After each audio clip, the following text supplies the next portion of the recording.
So welcome to my review of the Capcom Fighting Collection, available for Switch, Xbox One, PS4, and for PC.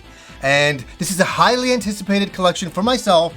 And yes, it is another Capcom collection of fighting games. I know there's been a few over the years. There's the anniversary collection here, and then there's a beat 'em up section here for the belt action. And that was really good, and I really enjoy their collections.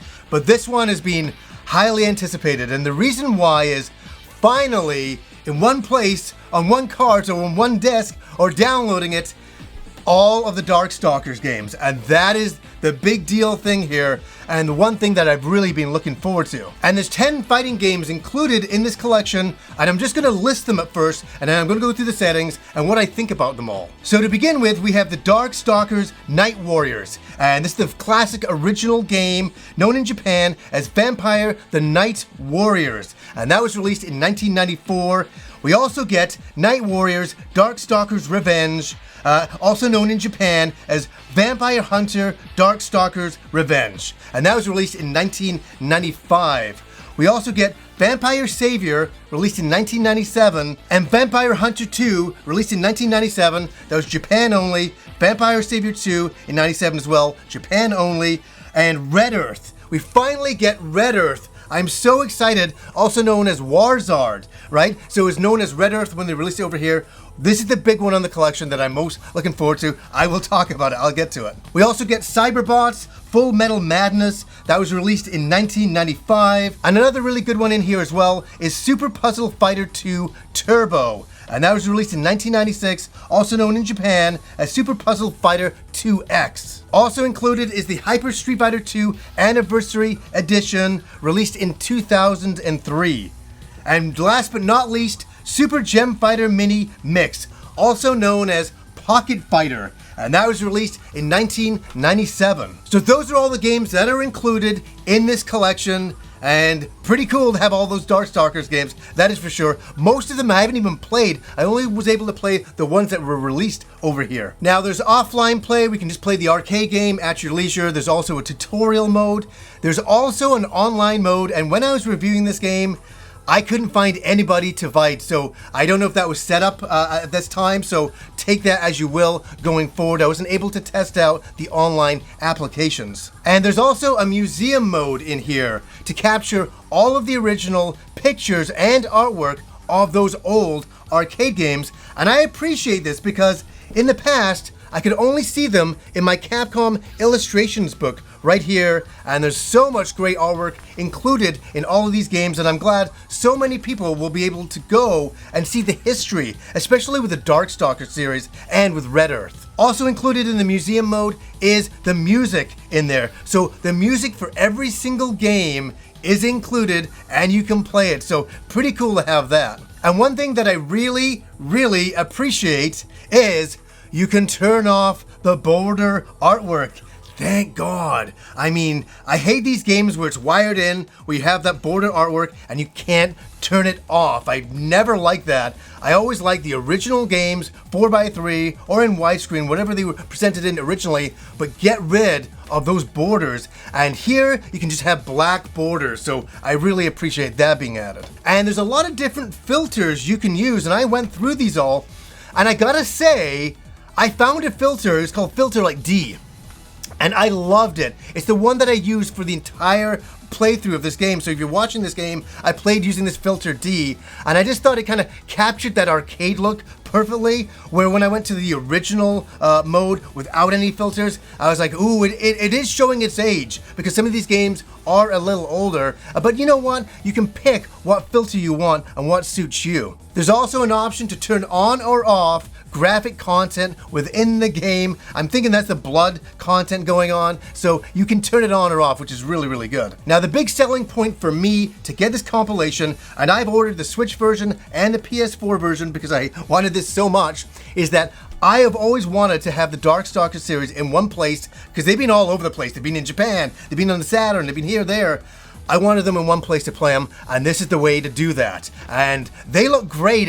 It's really interesting to revisit Darkstalkers after all of these years. I remember going into a 7-Eleven back in the day, looking for my Street Fighter 2 and seeing Darkstalkers and going, wait, what is this? What is this? And I'm like, this is not Street Fighter. I'm like, whoa, this is really cool. And I just loved the dark style of characters within this, like vampires and all sorts of things, like Frankenstein. It was really a unique fighting game at the time, and boy, did they get nuts with it, especially in Japan with all the sequels. And I only played the first few games. So Darkstalkers was released in 1994. It was released and called Vampire: The Night Warriors in Japan, so there was a name difference there, and that version is included. So what's fascinating is the different namings of those old games, you can change them. So they're originally there from the Japanese version and the English version. And Night Warriors Darkstalkers Revenge was known as Vampire Hunter Darkstalkers Revenge in Japan. So yeah, these are the changes that they have, but what I really love is they're all included. And Vampire Savior is there, Vampire Hunter 2 is there, Vampire Savior 2 is there, and what's fascinating, Vampire Hunter 2 and Vampire Savior 2 were released Japan only. So this is the first time that they're coming over here, officially at least. Now the big game on here that I absolutely wanted this collection for, and there's one reason behind it. There's one reason. I have the poster up here on my wall. It's been there for years and years now because I always loved the artwork from this particular game. And it's a fighting game with RPG elements, and that's what I always loved about it. And that is Red Earth Warzard is finally included. It's finally been officially released, and we can play it. And it's pretty cool. It's really an old school style of game, but the one thing that I really appreciate about this particular game is the size of the characters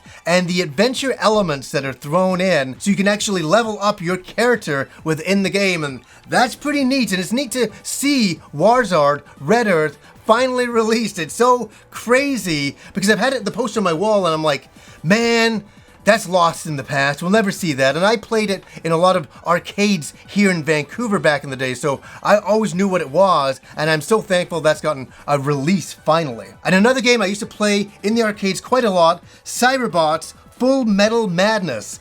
This is pretty cool to be released here as well. It's a one-on-one fighting game with mechs, and it's funny, I was replaying this game and I'm like, back in the day, it was all about sprite-based fighting games, and everything was a sprite-based fighting game, and we loved it. And I remember when I saw this in arcades, I was like, look at this stuff. Like, we actually have mecha action fighting games now. It's like, before we had, character fighting games, and now we have mecha fighting games. And that's what this kind of ushered in, and was really cool to see. A lot of really good animation, and it really looked nice with the pixelated artwork. Super Puzzle Fighter 2 is obviously a puzzle fighting game, and I remember this always being in arcades near me and playing it, and it's a novelty. It's not an amazing puzzle game, but it was a novelty to see the characters in there from all the Capcom games. That was cool, but it is a pretty fun puzzle game nonetheless. And we have Hyper Street Fighter 2 Anniversary Edition. As I said, this was released in 2003, and what's cool is you can access all the past games. And that was the big deal with this when it was released in arcades. It's also on PS2 back in the day. And it's fun to revisit this game, and I'm like, oh my god, it's so crazy to see like Super Street Fighter once again and play all these different characters. Now, this is a gem. This is a little gem on this collection. I really have always liked this game. I knew it as Pocket Fighter when it was released in Japan, but it's called Super Gem Fighter Mini Mix when it got released over here. And this is just Capcom fanboying to all the fans. It really is. It's so much fan service going there with the characters, and it's just a silly, fun fighting game with gems in there as well. It is, and one of those ones that me and Rob used to play back in the day on the PS1 is when we played it, and I always loved the animation, I always loved the characters and the fan service and all the things in the backgrounds. I thought that was what made this really cool, and so nice to have that included in this collection. So is this collection worth it? It is for old school arcade fans like myself. People who grew up with these games, who saw all these games in the arcades and were like, This is awesome. And this is part of our time period, right? So it's nice for us to be able to get these collections all in one place, like the Street Fighter collection, and now this collection with all the Darkstalkers games in one place. I like that. I like having a collection of that. So I can always say, here's all my Capcom arcade games. That's what we're getting to now, and I'm really enjoying that. And how do the games play? Perfectly fine, just like the original games in the arcade. And I have to mention it, sometimes in the games, I noticed a little bit of slowdown. And I don't know if that's the emulation or the original game, so that's just something to note, but it might be just the original games running a little bit slow because there's a lot of animation going on. And some of these games, yes, will feel like they're from a different time because they are, so there's not a lot of animation at certain times and things like that. You'll feel like we're missing frames at times. That's all part of the old arcade experience, and I'm so happy that it's all in one place and I can just play these games. I mean, to play the Darkstalkers games again were an absolute blast. To see all of those characters and to relive all those memories, I love it. And just to have Warzard, Red Earth, finally available over here for new players to play who never got to play that old arcade game. I think that's what's really cool here. And so yes, I would recommend this for any fans of old school arcade games that want all this stuff in one collection. It's all here and it's great to have, and there's all the different versions that you could possibly want, or all the versions I could possibly want, that's for sure. So anyways guys, until next time.